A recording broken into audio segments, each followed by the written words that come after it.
Bonjour à tous, donc nous revoici pour le tirage des énergies du week-end du 4 et 5 mai de juin, pardon, 2022, 4 et 5 juin 2022, hein, c'est ça, hein, oui, oui, 4 et 5 juin. Comme d'hab, je me présente, je suis Nadia Loriga, je suis une passionnée de tarot. Je vous propose des vidéos le mercredi soir à 18 h sur ma chaîne YouTube où je vous parle un peu de tarologie. En ce moment, je suis en train de vous montrer quelques interprétations possibles pour chacune des cartes des arcanes majeures. Et le vendredi soir, je vous propose des tirages des énergies du week-end.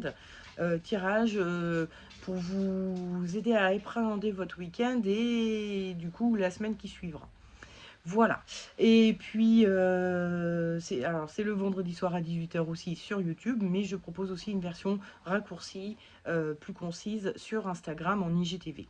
Donc, n'hésitez pas à vous abonner à mes réseaux sociaux, IGTV et Facebook, et à ma chaîne YouTube, à commenter, à mettre des likes, etc. pour me soutenir. Voilà. Bon, on va commencer et je commence d'abord en vous montrant les cartes du Dixit comme d'habitude.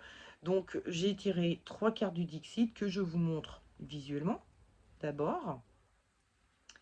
Ensuite, je vais vous donner aussi une explication de ce que j'en perçois, de ce que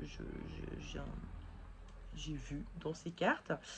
Et puis, bah, vous choisissez, soit sur le visuel, donc, parce que ça vous parle comme ça, simplement, ou sur l'explication que je vous en ai donnée, parce que ça correspond à quelque chose qui vous arrive en ce moment, ou dans lequel vous êtes en ce moment. Allez, on passe aux explications des cartes du Dixit. Donc une fois que vous aurez choisi votre carte, vous pourrez vous reporter au tirage des énergies de votre week-end qui correspondra à la carte que vous aurez choisie. Donc, la première carte où nous voyons, alors c'est une grosse patte d'animal, hein, on voit des petites griffes, les petits coussinets, etc. Bon bref, alors on ne sait pas trop si c'est un chat ou un chien, ça pourrait être l'un ou l'autre. Peu importe. Il y a une petite fille là qui est posée dans la patte du chien. Elle est en train de lire un... Attendez, j'essaye de faire le point sur... ça marche pas hyper bien, mais en fait c'est un livre qui a une forme de papillon qu'elle est en train de lire. Donc en gros, elle se la coule douce dans la patte de l'animal.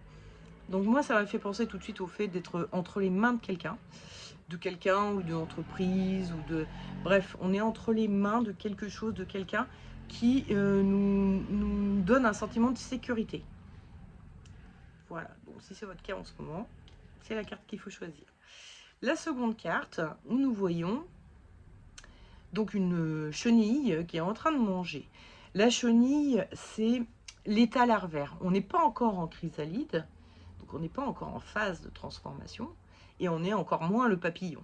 Hein, la chenille a une première vie à l'état larvaire, ensuite elle fait une chrysalide dans laquelle elle est en phase de transformation, et enfin arrive le papillon. Donc cet état larvaire, ça m'a fait penser notamment, alors ça peut être vous qui vous sentez à l'état larvaire et vous cherchez de la nourriture pour vous permettre de rentrer en transformation en chrysalide et de vous transformer en papillon. Ça peut être aussi un projet qui est à l'état larvaire que vous cherchez à nourrir aussi. Donc, hein, parce que le principe c'est ça, c'est la larve mange de façon à atteindre une taille suffisante pour devenir chrysalide. Donc c'est la phase d'avant-transformation. Hein. On est vraiment dans... Je cherche à nourrir un projet, ou me nourrir moi personnellement, mon intérieur, de façon à rentrer dans cette phase de transformation qui me permettra de devenir papillon. Ou qui permettra à mon projet de s'envoler. Et enfin, la troisième carte où nous voyons un personnage donc qui est mi-homme, mi-oiseau. Hein. C'est une espèce de chouette de hibou arbre qui donc a sur sa tête toutes ces branches là et avec des fruits. Et il est en train de manger un fruit. Alors, la dernière fois que j'avais tiré cette carte, j'avais pensé à de l'imagination. Vous vous nourrissez par votre imagination. Mais là, je sais pas, j'ai pensé plutôt à l'arbre du bien, de la connaissance et du bien et du mal, qu'on retrouve donc dans la mythologie catholique, chrétienne. Et donc ça m'a fait penser à des connaissances, comme s'il y avait des choses qui s'étaient ajoutées à vos connaissances, à votre mental, à votre esprit, à votre... Voilà, vous avez appris des choses et vous êtes en phase de digestion. Hein. C'est pour ça que vous mangez le fruit pour bien le digérer avant de pouvoir, comment dire, appliquer ces nouvelles connaissances au monde. Donc si c'est votre cas en ce moment, que vous venez d'acquérir de nouvelles connaissances à digérer, bah, c'est la carte qu'il faut choisir. Voilà. Allez, commençons le tirage des énergies du week-end de ceux qui auront choisi la carte Je me sens en confiance entre les mains de quelqu'un. Et je tire en énergie de votre week-end Tempérance.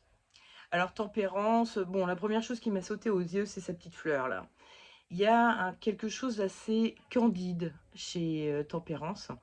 C'est un personnage qui est assez jeune, hein, ça se voit physiquement. Elle a sa petite fleur, donc elle a des fleurs dans la tête. Elle a quelque chose d'assez voilà, candide.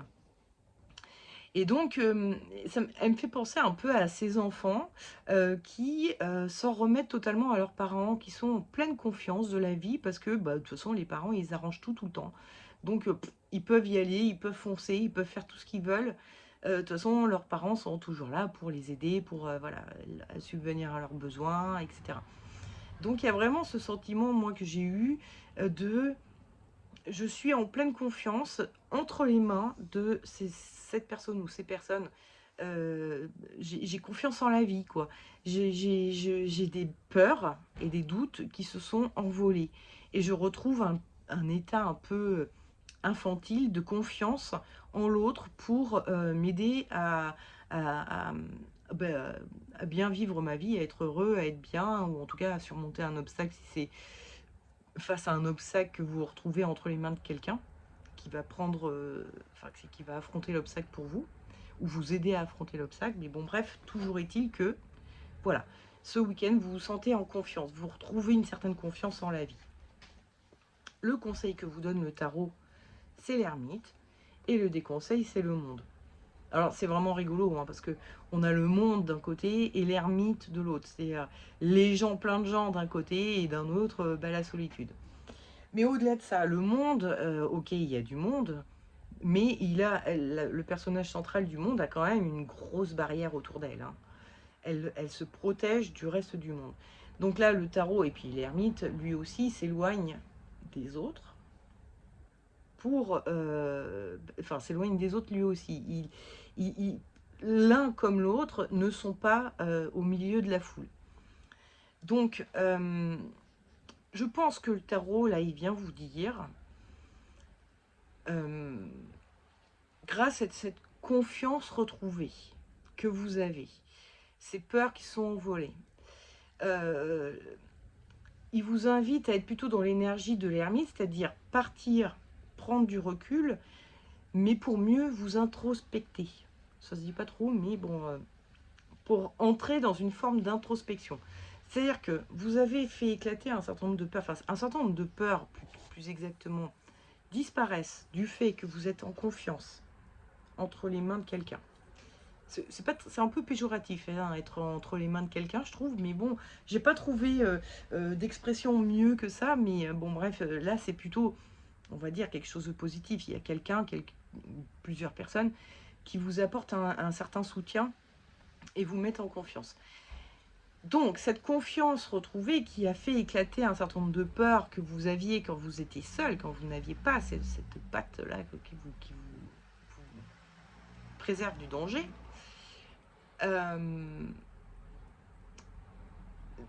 vous permet peut-être de vous affranchir de ces peurs. C'est-à-dire que là, pour l'instant, elles s'estompent parce que vous êtes en confiance, mais peut-être que vous pouvez travailler dessus, maintenant qu'elles ne sont plus omniprésentes, de façon à ce qu'elles éclatent totalement. C'est-à-dire que, hein, comme d'hab, la peur n'évite pas le danger.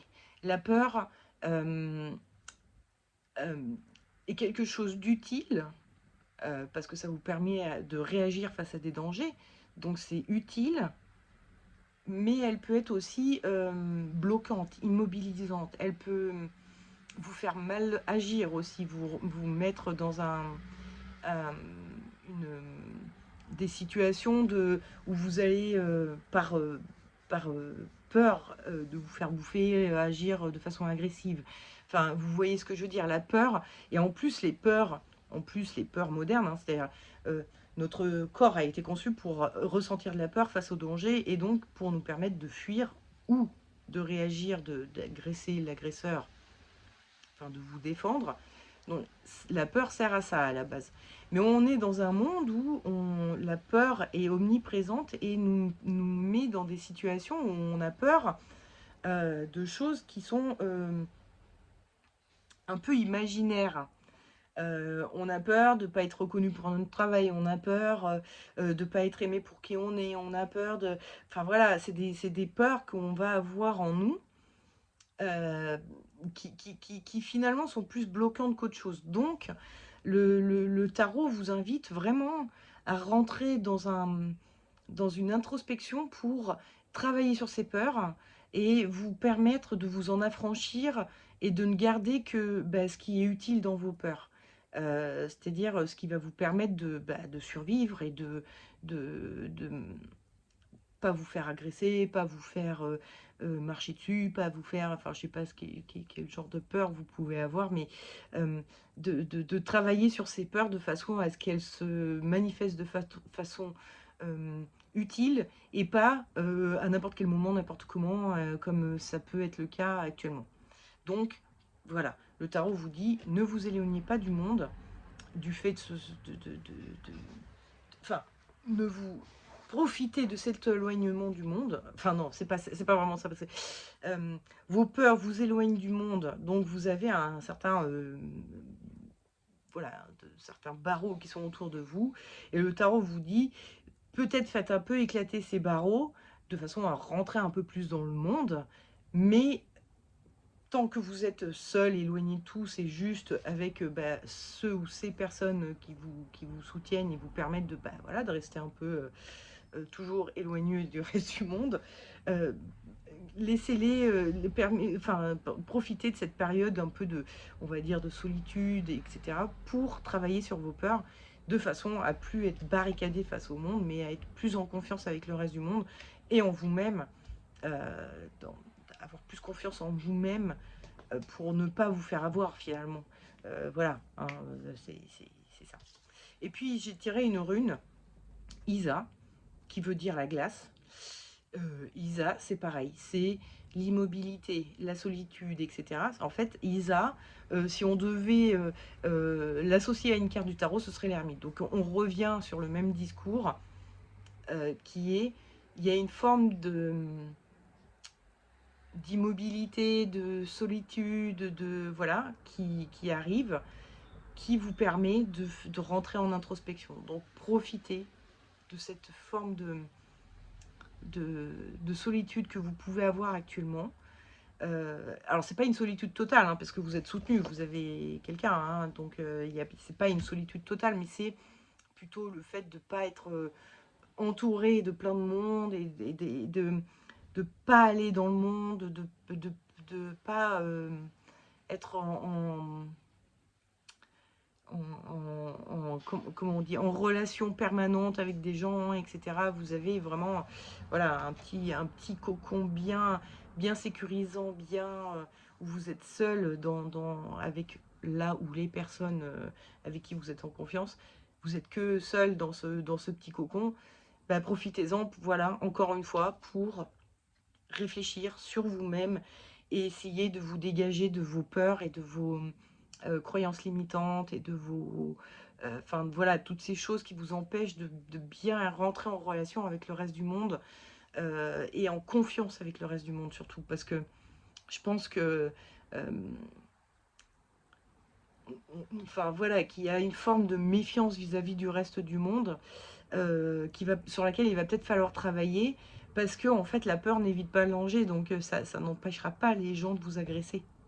Donc enfin, je parle pas d'agression ni physique ni verbale, mais de vous sentir vous agressé par le reste du monde, ça vous empêchera pas. Au contraire, plus vous mettrez de barrières, plus vous aurez l'impression qu'on vous attaque. Alors que si vous faites un peu tomber ces barrières, vous aurez plus de discernement. Euh, après un travail sur vous, vous faites tomber les barrières après un certain travail sur vos peurs, vous aurez plus de discernement pour savoir quelles sont les personnes à éviter ou pas, ou quelles sont les personnes de confiance, pour savoir aussi mieux gérer face à des comportements que vous trouvez agressifs, euh, pour aussi comprendre que euh, quand les gens vous font souffrir, vous, quand vous vous sentez agressé par rapport aux gens, c'est vous qui vous sentez agressé, c'est pas l'autre qui est forcément agressif. Alors des fois oui, si quelqu'un vous gueule dessus, bon forcément il est un tantinet agressif, mais néanmoins, cette personne, en gros, elle ne parle que d'elle-même. Elle est en train de parler de ce que vous lui renvoyez à elle, voilà, elle ne parle que d'elle-même. Donc, c'est un peu le principe Toltec des 4 accords Toltec, c'est ne prends pas personnellement les choses. Quand quelqu'un se retrouve à être agressif vis-à-vis de vous, c'est parce que il a son histoire à lui, parce qu'il a ses propres démons à exorciser, et donc voilà, enfin, travaillez sur vos démons à vous, personnels, vos peurs, vos doutes, voilà, et vous serez plus en accord avec le reste du monde. Et si des gens viennent enfin, se montrent un petit peu agressifs ou pas sympathiques avec vous, ou que, enfin voilà, vous comprendrez que c'est son histoire à lui, et vous serez peut-être en mesure de comprendre pourquoi il réagit comme ça vis-à-vis de vous, et peut-être que vous serez aussi du coup plus en capacité de répondre à son agressivité par quelque chose de à la fois bienveillant et constructif, et pas de répondre à l'agressivité par de l'agressivité, mais en disant je comprends pas euh, pourquoi tu t'énerves comme ça. Est-ce que il y a ça qui est pas nourri chez toi? Est-ce que, enfin voilà, vous serez plus à même de mieux comprendre l'autre si vous travaillez sur vos propres doutes, peurs, etc., vos démons intérieurs, et si vous faites cette introspection que le tarot, comme les runes, vous invite à faire. Voilà. Bon, on va passer au tirage de ceux qui auront choisi cette carte-ci. Donc, vous avez un projet à nourrir, qui peut être un projet intérieur, d'ordre psychologique, spirituel ou je ne sais quoi, ou un projet d'ordre plus extérieur, hein, un départ en vacances, une entreprise que vous voulez mener, je sais pas moi, une œuvre d'art que vous voulez mettre au monde, enfin bon, peu importe le projet. L'énergie de votre week-end, c'est le diable. Avec le diable, on va parler de contrat, hein, et de contrat, comment dire, du fait de s'associer avec quelqu'un pour développer le projet, quoi, hein. Vous avez votre projet à vous que vous cherchez à nourrir, que vous cherchez à faire grossir de façon à ce qu'il puisse éclore, et peut-être que vous avez le sentiment ce week-end que vous aurez besoin de quelqu'un. De quelqu'un qui aurait une certaine expertise que vous n'avez pas, ou de quelqu'un qui apporterait des compléments à votre travail à vous, ou quelqu'un avec qui vous pourrez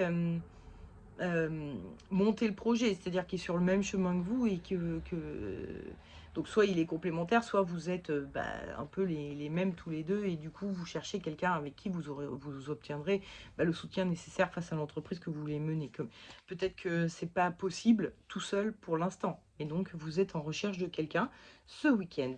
Le conseil, c'était quoi? Attendez, excusez-moi, parce qu'il y a des cartes qui reviennent, donc je recherche ma carte. Voilà.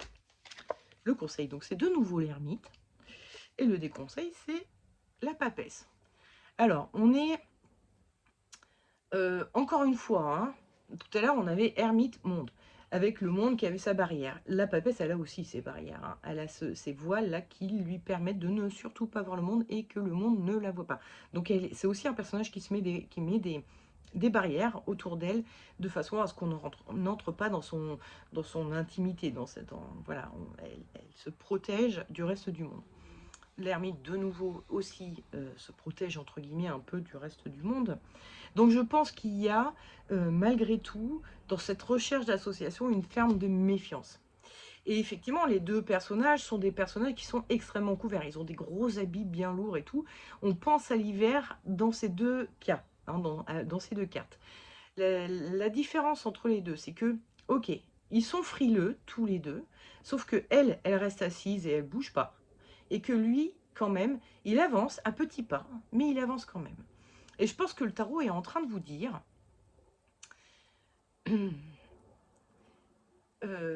soyez méfiant, ok, très bien, bon, vous êtes méfiant, vous voulez pas accorder votre confiance comme ça, tout de suite, même si vous avez conscience que vous avez besoin de quelqu'un, vous voulez pas apporter votre confiance comme ça tout de suite, soyez frileux, très bien, mais avancez quand même.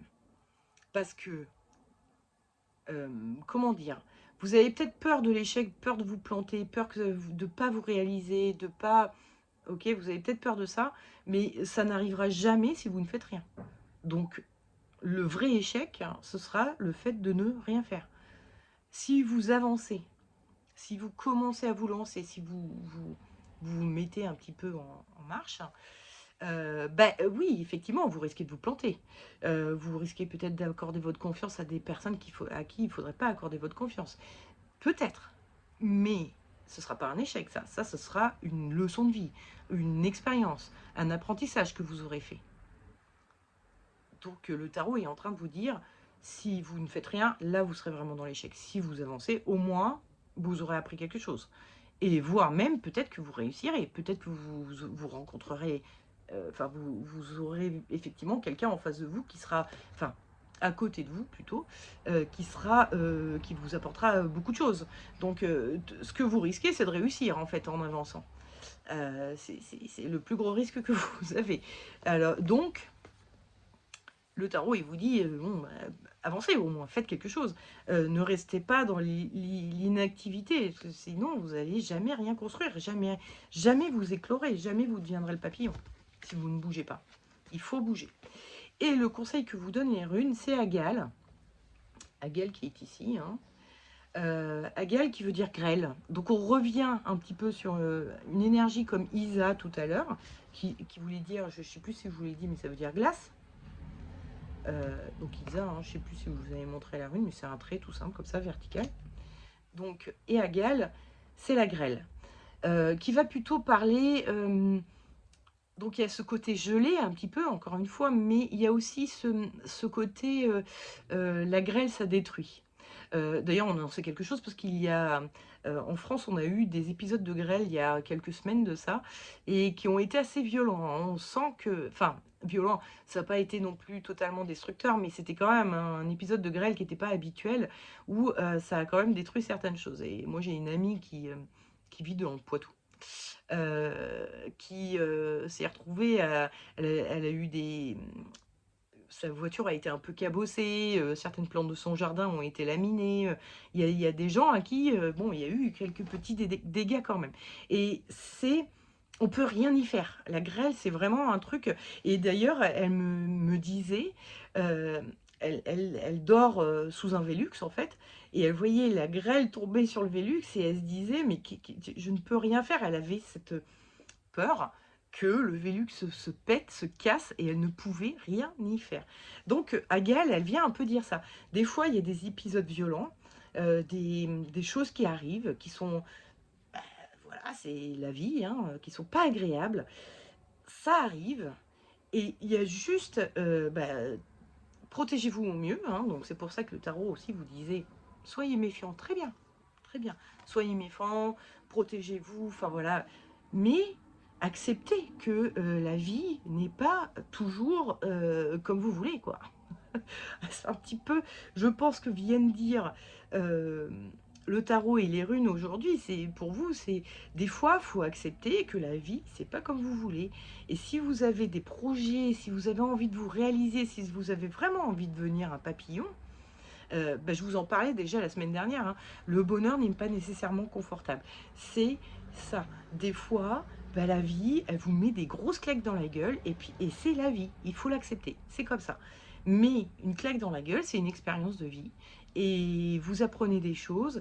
Et peut-être que la prochaine fois, vous saurez mieux, comment dire, éviter la claque. Mais c'est seulement en, en, en faisant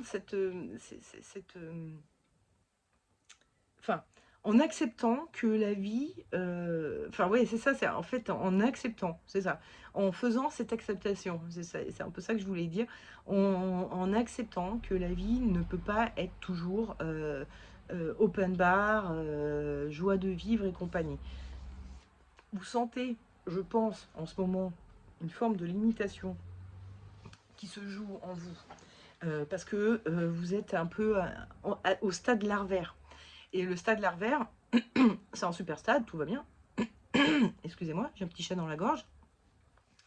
C'est un super stade, ça va bien, tout va bien. Mais il y a un moment où la larve sent que va falloir faire quelque chose parce que là, enfin, je ne sers plus à rien. Il y a un truc qui fait que l'appel à la transformation se fait sentir. Donc, l'appel à la transformation, c'est super, mais ça veut dire quitter un état qu'on connaît, auquel on était habitué. Donc, quitter un travail, quitter enfin, une certaine façon de penser.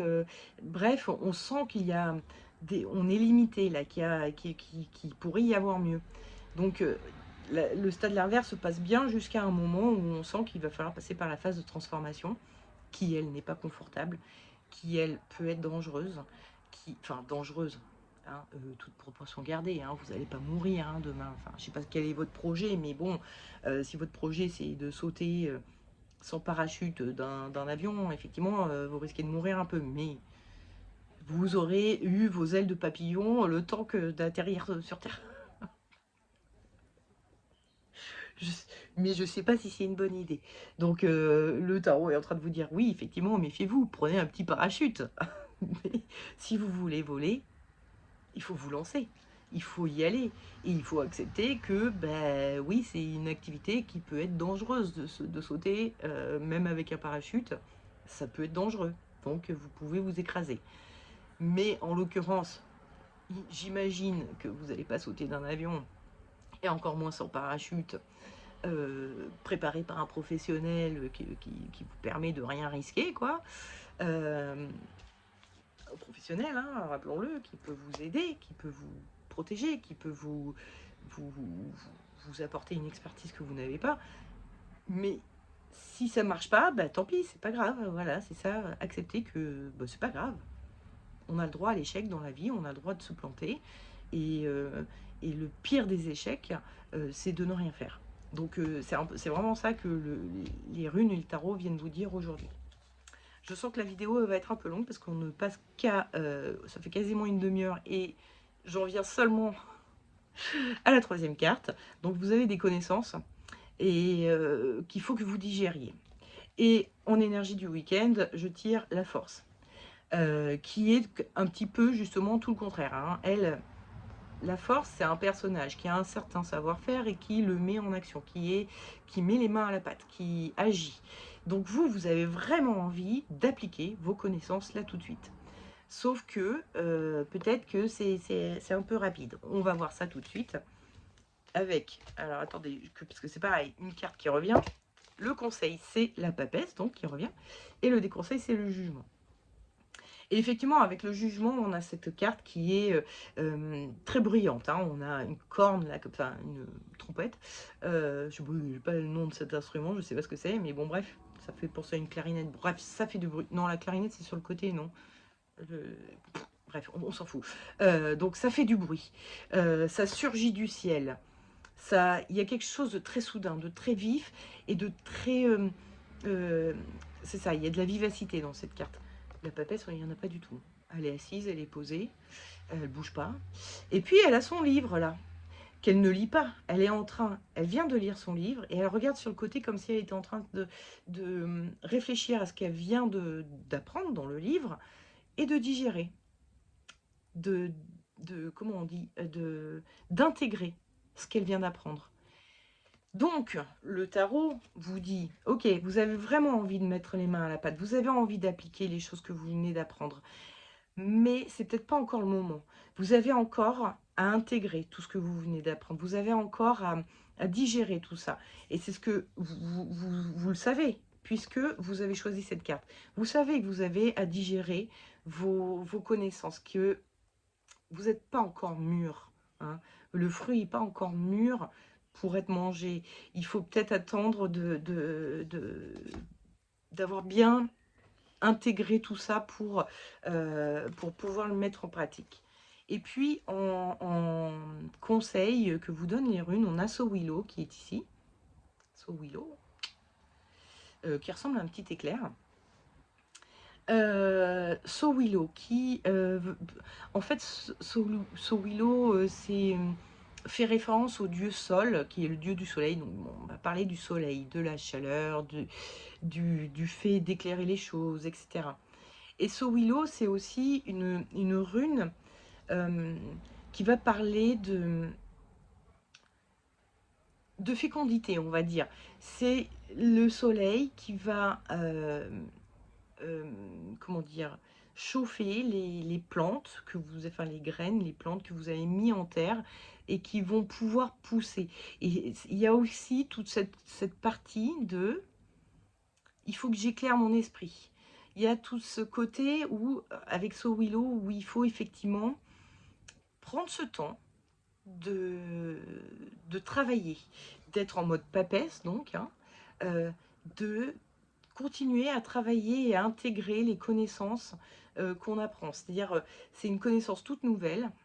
Il va falloir que vous révisiez peut-être un petit peu, que vous refassiez le tour de cette connaissance avant de la mettre en place, parce que vous avez, vous savez que quand on, par exemple, on suit un cours, notre attention est totale, on va dire, enfin je sais pas, je vais dire un peu des chiffres au pif, mais un quart du temps.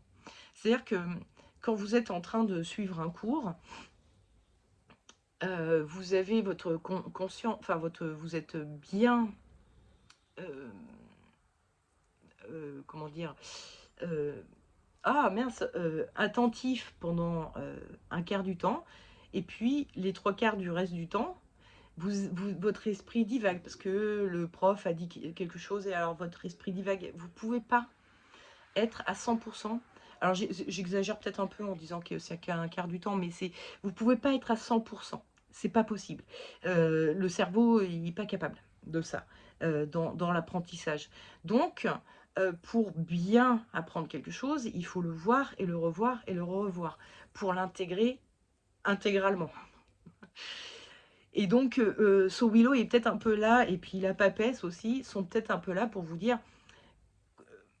relisez votre livre, pardon, le livre il est là, relisez votre livre qui vous a appris ces nouvelles connaissances, ou re-regardez les vidéos YouTube que vous avez regardées pour apprendre cette nouvelle chose. Refaites le tour dans votre tête de toutes ces choses-là. Enfin voilà, hein, reprenez votre cours, relisez bien toutes vos notes, voire retournez voir votre prof pour lui dire ok, je crois que j'ai raté des petites choses. À ce moment-là, quand on a fait SIG, qu'est-ce qu'on est censé faire derrière? Je ne suis pas totalement sûre. Je ne suis pas sûre d'avoir tout compris dans le mécanisme des choses, ou dans pourquoi faire ça, ou comment faire, etc. Je ne suis pas sûre d'avoir tout compris. Donc voilà, le tarot et les runes sont en train de vous dire c'est pas encore le moment de mettre en œuvre les choses, c'est pas encore le moment d'appliquer vos connaissances. Il faut vraiment les intégrer entièrement avant de pouvoir les mettre en pratique, en tout cas en pratique de façon efficace. Évidemment, l'apprentissage passe aussi par la pratique. Ça dépend vraiment de ce que vous faites. Mais comment dire, si vous avez appris l'ébénisterie pendant le week-end dernier, c'est peut-être pas tout de suite qu'il faut mettre votre site internet pour vendre des meubles. Attendez d'avoir fait 2, 3, 4, 5 meubles, de les avoir fait, de les avoir bien ratés les premiers, et puis de vous améliorer au fil du temps pour arriver au moment où vous dites bon allez ça y est, là on peut dire que je fais bien ce travail et je peux le vendre. Je peux dire à des gens, bah, si vous voulez que je vous fasse un meuble, vous me payez. Voilà. Vous voyez un peu ce que je veux dire. C'est vraiment le fait d'avoir conscience que vous êtes toujours en phase d'apprentissage et pas encore en maîtrise des choses. Donc, vous avez encore une sorte d'intégration à faire en vous avant de dire c'est bon, ça je maîtrise et donc je peux me vendre en tant qu'ébéniste ou en tant que sachant de cette connaissance que je viens d'avoir. J'espère que c'est clair. J'espère que c'est clair, en fait. Parce que j'ai l'impression des fois de partir un peu en live dans mes discussions. Et bon, bref, j'espère que c'est clair. Bon, et ben écoutez, je vous souhaite un excellent week-end. Et je vous dis à la semaine prochaine pour le prochain tirage des énergies du week-end. Et puis aussi mercredi prochain pour la petite vidéo sur la prochaine arcane majeure, que je ne sais pas laquelle c'est, je ne me rappelle plus. On est à la 12, donc c'est le pendu normalement, voilà. Euh, donc, je vous dis donc à la semaine prochaine pour le prochain tirage des énergies du week-end. Et puis, bon week-end et bonne semaine. Allez, ciao, bisous, bye.